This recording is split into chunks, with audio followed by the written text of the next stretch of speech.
যে আমার মেয়ের জন্মদিনে বৌদি না আস্তে আস্তে দেখো বৌদিকে দিয়েছি রান্নাঘরে। আমি সরে গেছি, মানে দুই শাশুড়ি লাস্টে এসছে, এই জন্য কাজ করতে দেখিয়ে দিয়েছি। তো ওরকম কিছু ব্যাপার না, খাসির মাংস হচ্ছে, আমি বন্ধ দিতে পারবো না, ওই জন্য আমি সরে গেছি, কারণ আমি খাসির মাংস খাই না, ওই জন্য।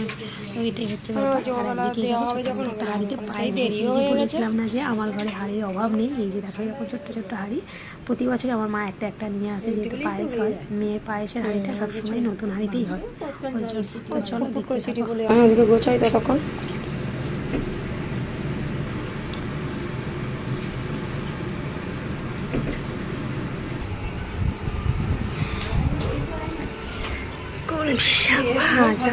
তোমরা কেন খাবে? তোমরা জানো না, আমি কি করে জানবো? আমি খাসি মাংস খাই, জানবো।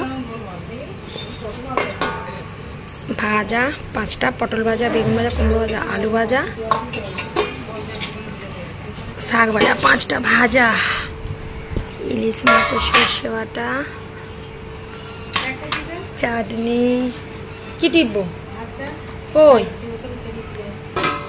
আর সবজি ডাল। বাদামটা দিয়ে দিই।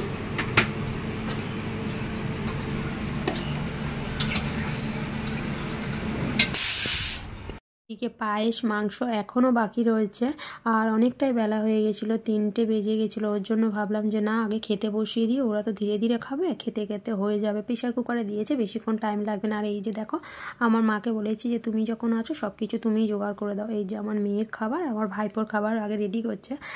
আবার কিন্তু অনেক কিছু আয়োজন করেছি, কটা খাবে এটাই হচ্ছে কথা। মিষ্টি ফল তো ছুঁয়ে দেখবেই না, মাছ মাংসটা আর এই যে কোল্ড ড্রিঙ্কসের চিপসের এটা দেখতে পাচ্ছ, ওটাই খাবে, এটাই হচ্ছে কথা।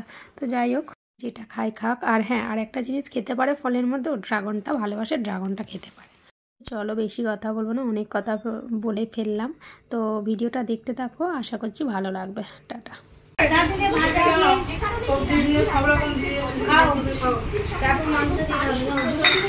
তোরা শুরু কর, তারপর মাংস আসছে।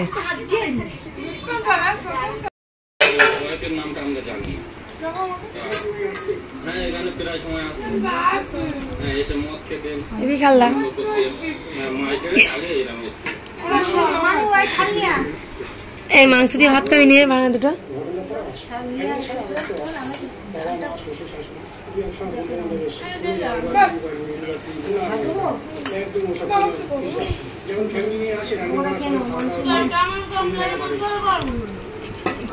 বাটি বাটি সাজানো এখনো, মাছ তোলে নে।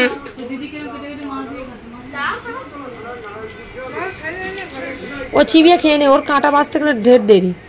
ইলিশ মাছের কাঁটা বেশি।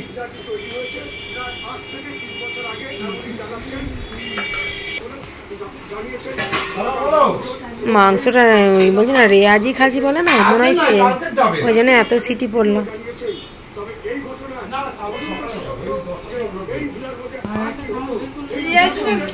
কি চামচ?